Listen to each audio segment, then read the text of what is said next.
a slightly left field choice, but I think Harshal Patel is also another name that this management will consider at some point in time, considering how clear they have been on having some sort of batting choice at number 8 or number 9. I'm not saying Harshal Patel is a great batter or something. We feel India are pretty good ODI team, and we are not wrong when we say it. But I think we just need to recalibrate our expectations on a T20 2027 World Cup. First and foremost, what caught my eye was not the presence of any of these players, it was the absence of Kuldeep. I was really looking forward to seeing him, especially in these conditions, because not exactly spin friendly conditions, but we've come to know that Kuldeep is someone who takes the pitch out of the equation. He has not played a ODI in South Africa in his life. So your captain of your team would be playing an ODI in a country which is hosting the World Cup for the first time.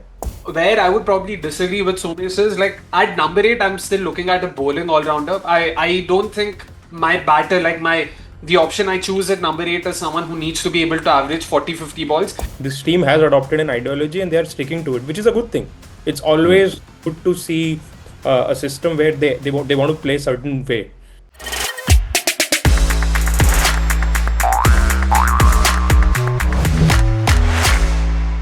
Welcome back to yet another episode of Bat Ball and Bet on cricket.com with me, Avni Shaikdi. And as you can see, I have Akshay Kumaraswamy and Somesh Agarwal. And today we're going to be talking about ODI cricket, given the fact that we just saw India lose a 3-match series to Australia. But lots of positives. You guys reckon in the comments, tell us immediately. Akshay, first and foremost, how much did you enjoy that? Was that whole dopamine rush of Rocco felt through the TV screens? Maybe not so much for me, but of course, it's always nice to see them turn back the clock, especially in the third ODI, the way they played, and importantly, the way they were enjoying each other's, milestones. That was also very heartening to see. But yeah, a very important series to say the least, especially after the Champions Trophy and the kind of overhaul we've seen in the other formats. Everyone had a lot of questions, will Rohit and Kohli continue? Will they be in good form? How are they going to play? What's the, sort of lineup going to be? So there were a lot of those questions. I won't necessarily say we've gotten answers, but we at least have now an indication of, how Gambhir and Koa are looking at this. So definitely, lots to talk about and lots that we saw over there. Yeah, it wasn't Australia's best side because there were certain players not playing, but you still feel that they gave India a right go at things, especially in the first two ODIs. So me, the Kohli fan, not seeing him play for ages, tuned in, alarms on, and he gets a couple of ducks, but it's not to be in the third ODI. But your man, Rohit Sharma, man of the series, let's start there. You must have been secretly delighted because he's the one who's voiced his opinion about playing that 2027 World Cup. So he's on the right path. Yeah, I think more importantly, I feel if there was one player who was the most under pressure, it was him because Kohli is probably, I mean, अभी probably बोलने में मेरे को थोड़ा weird लगता है. He is the greatest ODI batter or player ever. And you don't really have someone breathing down Kohli's neck for that middle order role like Jaiswal is for Rohit.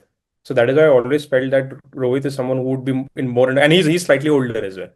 And of course, Kohli ke liye you can get away by talking about his fitness and how he can run more miles than anywhere else in the team, which has not been usually applicable to Rohit. So a lot of things were working against him. And जैसे जैसे मैं बोलते जा रहा हूँ, I'm reminded of one more point that I can add. He was doing the much tougher bit as well. Opening in these conditions are hands down the tougher of the two roles when it comes to, I mean, comparing it with anyone batting in the middle order. So on all those fronts, I felt Rohit was far more under pressure than Kohli, and he after that disappointing first ODI, he at least on a personal front he had a very good series. Absolutely. And we'll dive deep. We'll, of course, get the takeaways from the boys. We'll also, of course, ask them what's the road to 2027 in terms of certain lock-ins and have-nots in that squad. But the most important point, Som, you mentioned, or you forgot to mention rather, is that Rohit wasn't part of the 2011 World Cup squad. So obviously that is still at the front of his mind. And like you mentioned, it's going to be similar conditions 2 years later. If he makes that plane to South Africa, maybe a little bit of lateral movement. But just generally, before I go to Akshay next, your takeaways from these 3-match ODIs that India played. Yeah, I mean, see, the first and foremost is no matter how good your team is and how experienced your players are, you cannot take conditions for granted. You cannot expect them to just adapt right from the get-go. We clearly saw that even Rohit, you can actually bifurcate his tour into two halves. where he struggled in the first game. He struggled during at least half the time he was in the crease in the second game as well. And then once he sort of settled in, and especially when Hazelwood was not bowling, he came into his own. So that is something that India will have to keep a lookout for and plan accordingly. And a second takeaway is that, yeah, I mean, I think we are well and truly in the era where batting depth takes prominence over everything else, which, at least in white ball cricket, is not a bad thing. It isn't, and certainly going to be a big part of India's plans, Akshay. Speaking of that batting depth and like the other two-dimensional, three-dimensional players that we saw this tour, who caught your eye? Because Nitish Reddy made his Test debut in Perth, made his ODI debut in Perth. Do you think there's life at the end of that tunnel? First and foremost, what caught my eye was not the presence of any of these players, it was the absence of Kuldeep. I was really looking forward to seeing him, especially in these conditions, because not exactly spin friendly conditions, but we've come to know that Kuldeep is someone who takes the pitch out of the equation. He's someone who's got the ability to just, rattle batters independent of, what the surface has to offer. So that was something I was genuinely looking forward to. Unfortunately, did not take place. And that was one of my key takeaways. The bowling depth, or probably the lack of it in some sense, that's definitely something that Team India will have to account for, because sure, you might always count on Bumrah to come good, but Bumrah is only one injury away from, missing out even a potential World Cup. As much as you would want to wrap him in cotton wool and take care of him, it might not happen. Do we have the backups necessary? I'm not sure if I can answer it in the affirmative, at least strongly. The likes of Harshit Rana definitely put up a great show over there, but Prasid Krishna, once again, like, I don't know when is that rope going to stop, because I, for one, really saw that after the England series, there were enough other options that they could have considered, especially in white ball cricket, because Prasid Krishna, barring IPL 2025, in all honesty, has not really done much when it comes to limited overs. And that's where, there were other names that they could have considered, names who've done well in the IPL. And I'm hoping that, these names will take precedence going forward. Because, like we discussed off air as well, India would be playing, what, roughly 20 to 25 ODIs till the 2027 World Cup. So I don't think that's a lot of game time as well. Sure, you can also add the Vijay Hazare trophy and whatnot. But India now needs to be very clear with the kind of backup they want to build, the kind of bench strength they want to have, especially when it comes to bowlers, because I still think we have no dearth of batting talents. So I don't think that's going to be a big cause for concern. Even if Rohit retires, even if Kohli has an off series, I still think we've got enough talents behind, who can come over and sort of take the game forward. Not so much the case with bowling. So on the series was a big kind of reality check for India, despite Bumrah not playing, just to see how Siraj goes about it and the rest of the guys. Did the bowling give you enough conviction, even though we ended up the wrong side of the series in terms of the result? Yeah, I cannot say with 100% certainty that कि भाई मतलब हाँ bowlers are there. Siraj was good in patches. Harshdeep didn't play the last game. Harshit Rana was very impressive in the last game. But Hmm. still, I felt that India lagged wicket takers, which is where Akshay's point regarding Kuldeep is very, very important, because he did play the last game, but you cannot expect. Again, it's. I mean, these guys are not robots. No one can be. You just bench them for whenever you want, bring them into and expect them to make immediate impact. They need to be bled in and be consistent so that they can express themselves. Of course, India miss Bumrah. I mean, every team will miss Bumrah whenever a player of that caliber is not playing. We'll start with what the balance should look like, Akshay. I think essentially, if you look at the 2027 ODI World Cup, it's far away. But if you look at 5, 6 members who will definitely be a lock in, you think about your top four immediately, now that Gill's captain, and then you have your Roko and Shreyas being phenomenal. You probably even put KL there on the back of Champions Trophy evidence, the World Cup there, and not to forget someone like Hardik Pandya in full fitness and the bare obvious Bumrah. So you have 6, 7 guys who you can literally mold this team around. The question is now, who do we take in the rest of the squad? Because we've seen guys like Riyan Parag play. Akshay Patel's done well this tour. So does Washington Sundar. NKR, does he have a future? So many questions in terms of that batting depth element, because I think the first 5 are untouched, maybe 6. Pick it up from here in terms of how do you envision the next 2 years for India? Is it going to be a lot of chopping and changing, but they roughly know who the 7 or 11 blokes will be out there? Yeah, I do agree with you. six to seven names pick themselves. I'll probably add Kuldeep's name to the mix as well. Considering the conditions that'll be on offer, I think someone like a Kuldeep would be very important in the World Cup. So I would sort of include him in that 6-7 sort of short starters for Team India.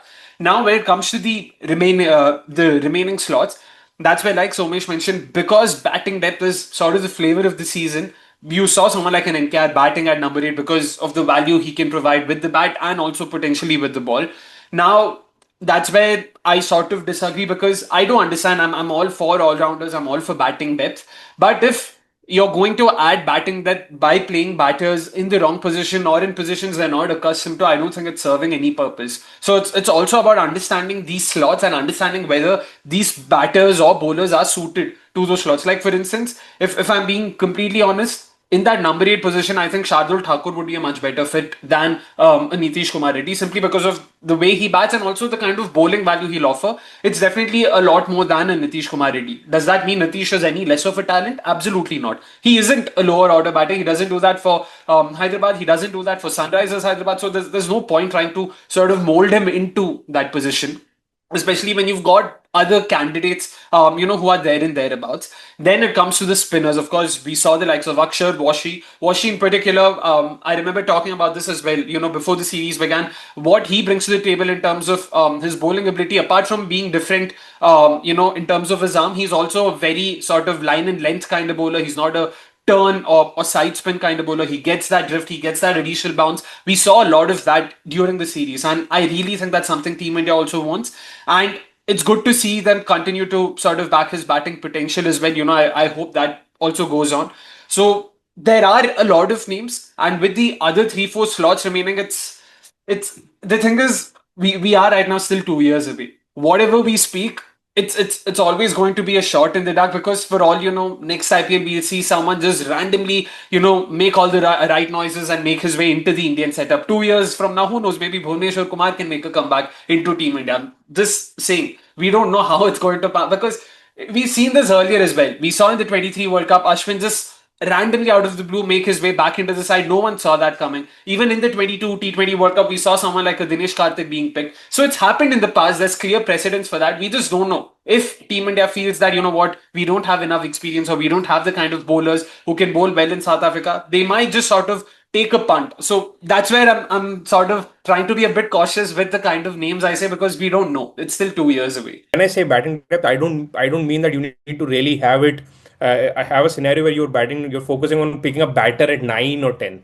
I mean, at best, eight is a position where probably you can pick someone who's a better batter, which probably rules Shardul out at this point of time because I think, yeah, I mean, Shardul did start in the 2023 World Cup as well, which changed after Hardik's injury. But at this point of time, I think even after the England tour, I'm not sure if the team is looking to go back to Shardul at any point. So this brings me back to the point of combination that you're saying, Avnish. Now, for me, even Kuldeep is a lock because not just because of the kind of spinner he is, but if you look at the last proper ODI series that India played in South Africa, that was in 2017. Of course, it was years ago, but Kuldeep and Chahal wreaked havoc there, which tells you that there is room for wrist spin in those conditions. And Kuldeep is a much better bowler now than what he was in 2017. So if you want to look at historic patterns, then Kuldeep is a lock for me. Of course, the other names that you've mentioned are a lock. I feel even Akshar is a lock at this point of time because he's been given an extended run at a very crucial role. I mean, you are uh, demoting a player like KL Rahul to accommodate Akshar at 5 to maximize his role and also sort of balance others around him. Because now, if Rohit and Kohli are playing, that means you won't have lefties in your top order. And if you don't have Akshar at 5, that means your top 6 are going to be all righties, which is never an ideal scenario. So for me, Akshar is a lock as well. I feel that just leaves us with a potential scenario where NKR and Sundar are playing for that one spot at number 8. And this is where I feel the player that probably had the most forgettable tour of Australia is NKR because he was injured for the last game. At least that is what the official report suggested. But in the second ODI, he was abysmal in both departments. His shot selection with the bat was perhaps the worst in the entire game. And with the ball, he bowled 3 overs. Gill had no confidence in him to even try giving more overs. So, and he was essentially playing as a Hardik Pandya replacement. Had Hardik been on this tour, he would have batted a lot and bowled a lot more than what NKR did. So I think from that perspective, probably Sundar is winning that battle right now. And then I see three players fighting for the number 9 role. It's Siraj, Ashdeep, and Harshit Rana at this point of time. So it's going to be interesting because then your 10 and 11 have to be Kuldeep and Bumrah. So that is an interesting battle to see. Now, the three of them are not similar bowlers. Three of them are vastly different. It's not like you will be picking a like for like player any which way. If you pick Harshit Rana, so the reason maybe if Hardik can sort of play that new ball bowler role with Bumrah, then probably that can allow India to pick Harshit Rana because if you're picking Arshdeep and Siraj, you got to give them the new ball. So that Hmm. is where the conversation is going to go. But for me, I think top eight has to be players who can you can pretty much you can expect them to bat 50 balls at least if on the day the chance comes.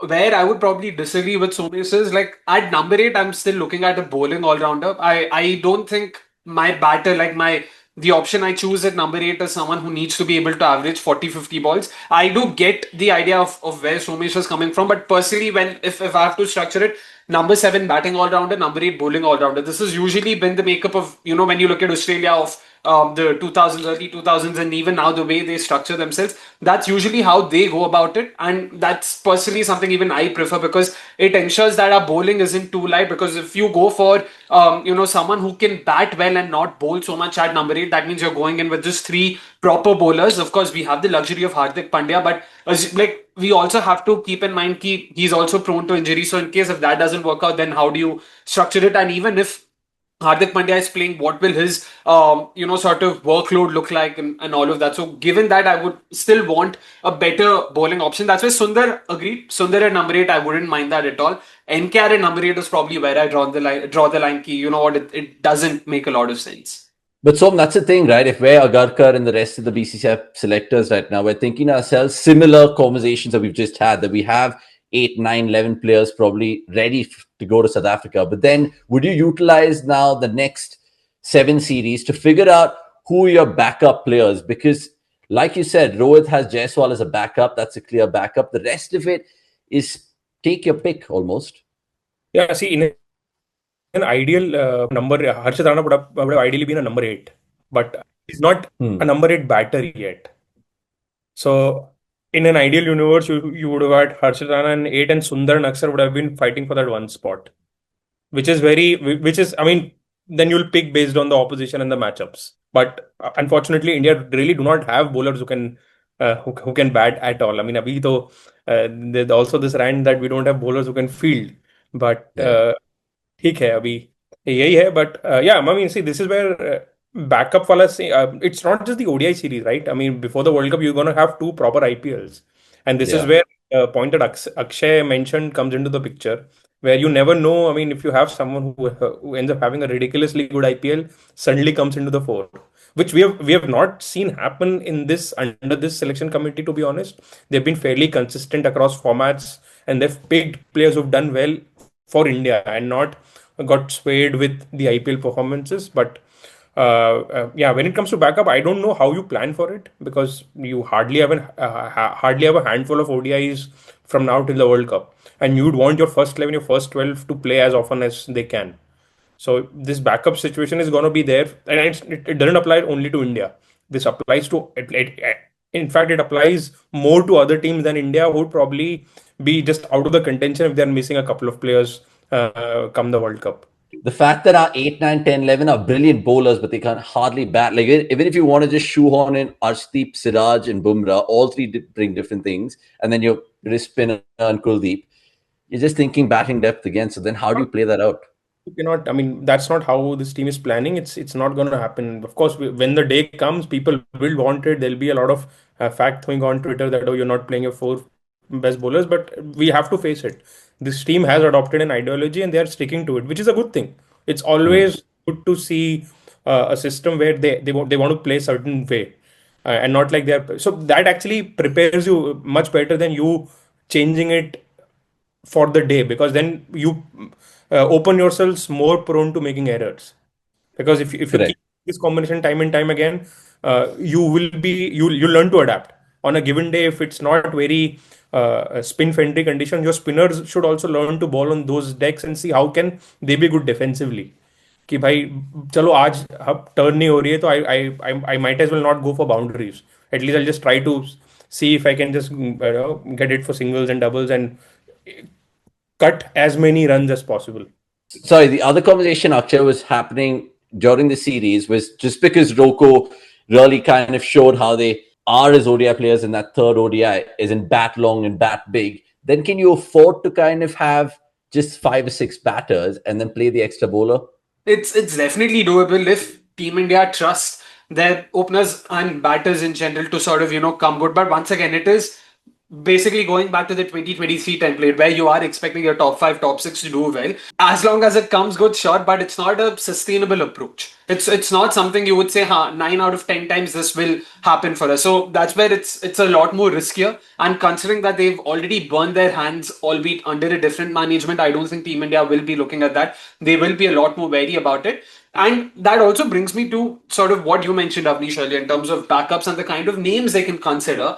A slightly left field choice, but I think Harshal Patel is also another name that this management will consider at some point in time, considering how clear they have been on having some sort of batting choice at number 8 or number 9. I'm not saying Harshal Patel is a great batter or something, but I really think he's one of the most smarter bowlers that I've come across in the IPL in the recent past. He's a thinking bowler. We don't have too many of them in India in any which ways. And that's where I rate him very highly. And I also think he receives a lot of flack. Most of it is also for no fault of his. If you look at his own numbers from the 25 season to the 24 to even the 23 season, his last one for RCB, he's actually been doing well, especially with his role. He is, for instance, a designated death overs bowler. If you look at his death overs numbers, he's been one of the better pacers over there, not just domestic, across countries. So he's also another option they can consider.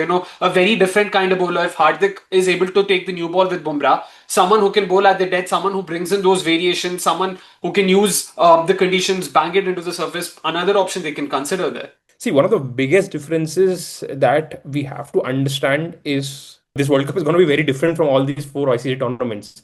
If you actually have to look at some lessons or anything, you have to look back to the T20 World Cup that happened in Australia in 2022. Because since then, all these tournaments have happened in conditions which have suited India more than any other team in the world. 2023 World Correct. Cup Champions Trophy, India played all their games in Dubai. The T20 World Cup, of course, the conditions in New York were terrible. I mean, for batters. I mean, not terrible, but they were very difficult for the batters. But when they went to West Indies, they could easily bring Kuldeep in, and pitches were sort of pretty much they could adapt. But the T20 World Cup next is in India, but T20 World Cup is going to be in South Africa. So you cannot pick a team for South Africa based on your Vijay Hazare results. If you arrange some 8 tours that are going to go to Australia, some good competitive cricket there, and then you make some certain choices or make these players play those games, then it's a different ball game. But personally, I mean, I think I would be picking any player for that World Cup based on IPL or Vijay Hazare, just because how massively different the conditions are going to be. Since there are 2 years, 8 overs will invariably happen. Don't you think they can sort of use that pathway to sort of groom a few more players in and see who works out for Team India? But right now, since we're talking about combinations, I am of the opinion that you can only pick one of Harshit Rana, Siraj, and Arshdeep in your final 11. Yeah. So, और groom करके क्या करोगे? You're already having a headache where you have replacement players. Bhai, injury, Bumrah, Pandya, you've got two bowlers. You don't know if तो they'll sort of. देखो देखो बुमराह को groom कर देखो बुमराह के रिप्लेसमेंट के लिए तुम्हारे पास सिराज अर्शदीप है ही कोई नया तो अब लाओगे तो उतनी क्वालिटी तो एक्सपेक्ट नहीं करोगे कि already because Siraj and Arshdeep are too good it's not like there are because they are not Bumrahs, but they are respective. At least they are among the top 4 bowlers, fast bowlers in the country right now. And when it comes to Hardik's replacement, you're trying to build NKR into one. You're trying to build Shivam Dube into one. सो अभी और पीछे कौन है अभी एकदम से कोई अचानक से कोई अंडर 19 18 18 20 साल का कोई नया बंदा इस आईपीएल में देखेगा तो maybe we can talk about him you saw NKR in one good IPL season you fast tracked him into in 3 formats that is the dearth of fast bowling all-rounders we have in our country. Also, even if you're playing 21 games, how many of those games are actually seriously competitive when it comes to the World Cup level? Yeah. I mean, most of the games that you're going to play at home, you are not, you are only, see, the lessons that you can learn from those games would be how how this team is gelling together. But given that almost 70 to, I mean, not even 70, 85% of this team already played a World Cup together. So that gelling wala thing, to kuch, there is nothing new. The dynamics are already there, albeit under a different captain and coach. You actually have to see of those 21 games, how many games are actually replicating the kind of conditions that India are going to face in South Africa. These three Yeah. ODIs were one. We ended up learning very little, right? I think we're playing what, England away 3 ODIs, and then I think we're playing New Zealand away 3 ODIs. So that obviously not identical conditions, but something on offer. New But Zealand at this point of time is a universe on its own. It's a 50, 55 meter grounds. So even if the ball moves, your top edges and all go for sixes, which is not going to happen in South Africa. It didn't happen in Australia. That pull of Stark that got Rohit out. On most New Zealand ground that probably would have been a six. So again, I don't think New Zealand towards are reflective of anywhere else in the world at this point of time. yeah, it's going to be important in terms of conditions wherever we play. I think there are going to be 2 series at home on offer, South Africa first and then New Zealand. That'll give us an indication, especially even oppositions when we look at it. But speaking of the scheduling, then Akshay brought it up at the top of the show. So I'll come to you on this. What are your reservations? Because I think vaguely you've seen the FTP. There is England away there, New Zealand away. There is West Indies and Afghanistan at home. They might even throw in an Asia Cup. And also factor in the fact that we have a couple of 3 format players in this ODI squad. So are you going to rest them? Are you going to give them as much as opportunity to play with this current team? See, I'll come to the scheduling part first, and this is where I am very surprised because if you look at the FTP, India are not going to play any ODIs in South Africa. The last Hmm. time they played any ODI in South Africa was, I think, December 2023, and we had a Yeah. second string team there, which is very surprising because England are going to go there and play ODIs. Australia is going to go play ODIs there, and India, for all their resources and everything. I mean, I don't know what the idea here is, and maybe they'll just plan something and have a tour there. But it's very surprising to not have a team go and play at a venue at a country which is hosting a World Cup to sort of go there and gel in advance. It is a similar thing that happened before the 2022 T20 World Cup as well, Avnish, and we talked about it during our watch-alongs, that you had a Yeah. World Cup in a condition where in conditions where India hardly played a T20 game as a unit for the past 3-4 years, and you directly go and play a World Cup there, which is not going to be easy. More importantly, I mean, if you look at a few, I was just looking at a few players now. Shubman Gill, right? I mean, he's the captain of this team. He has been playing white ball cricket for India consistently for the past 3 years across both formats. I was just looking at a few things. His ODI average in Australia is 19 in 4 games. Of course, he had a very pretty ordinary series this time around. He has not played a ODI in South Africa in his life. So your captain of your team would be playing an ODI in a country which is hosting the World Cup for the first time. I don't know how this is happening, and how is this not being discussed or is a concern, because he's played T20s there, but he's averaging 4, I guess, in T20s. He's not played a lot of T20s there. He's played only 2, I guess. Uh, he's not played a ODI in England, by the way, Shubman Gill. So it's not just South Africa. It's like you have to see if the said player who's the captain of your team is playing has played in these conditions before. So the white ball series in England is going to be very important, where a lot of these players who've not really been exposed to conditions, we'll have to see how they pull through.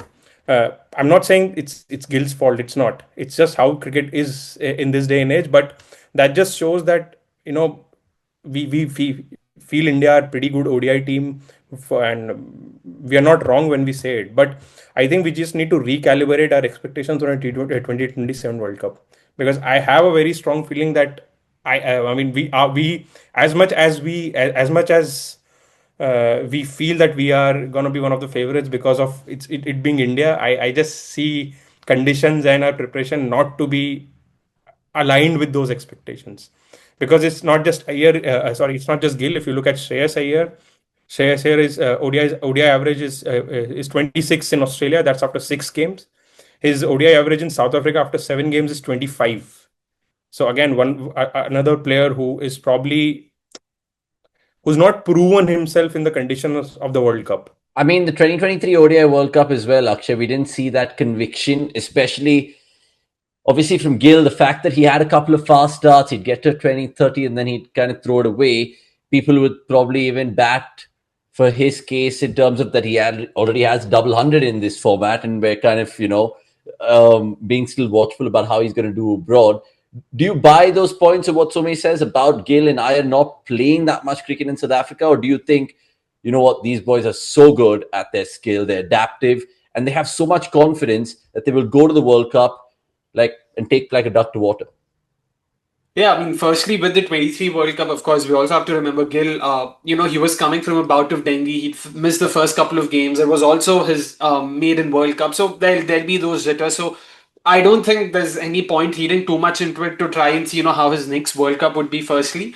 And secondly, it is a valid point that, a lot of these guys haven't had enough experience in South Africa.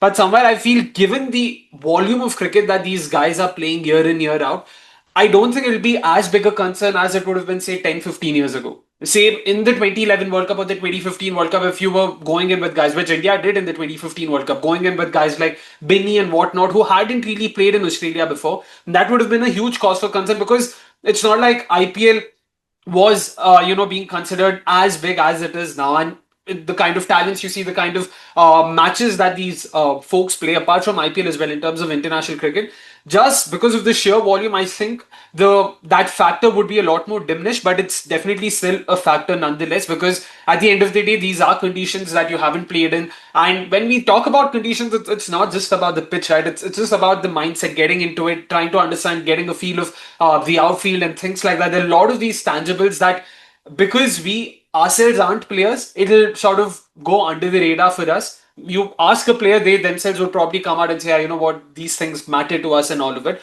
So valid point, but I'm still not too perturbed by it. And talking about, of course, Gill's captaincy, that's definitely something I'll be looking forward to, not just in the World Cup, but for the next couple of years, because make no mistake, he's being handed the reins when he's got two legends in their own rights, in Rohit Sharma and Virat Kohli, as part of the setup. That's not something that's happened too often in the past. So how is and he two incredible white ball captains? Exactly. And how is he going to handle it? How is he going to sort of go about his business? How much of an input, or say, do Rohit and Kohli themselves have? That's, again, these aren't things we are privy to right now. So they are going to matter for sure. And that's where the next couple of years will matter. And that's where, it almost ties into the whole roster debate that we were having earlier, in terms of the names that will be picked in. As Gill grows, or Gill the captain grows, I think Gill will start having a bigger say when it comes to selections, the kind of players he wants, the kind of sort of, the kind of 11, the kind of identity he would want to build for Team India. Once he starts having a bigger say, I think we'll have a lot more clarity in terms of how this is shaping up to be for them. Right, on that regard, let's wrap up proceedings in this episode of Bat Ball and Betak with Somesh and Akshay. More things to talk about with regards to ODIs for sure, given that India are going to be playing South Africa and New Zealand shortly. Until then, it's a goodbye from all of us.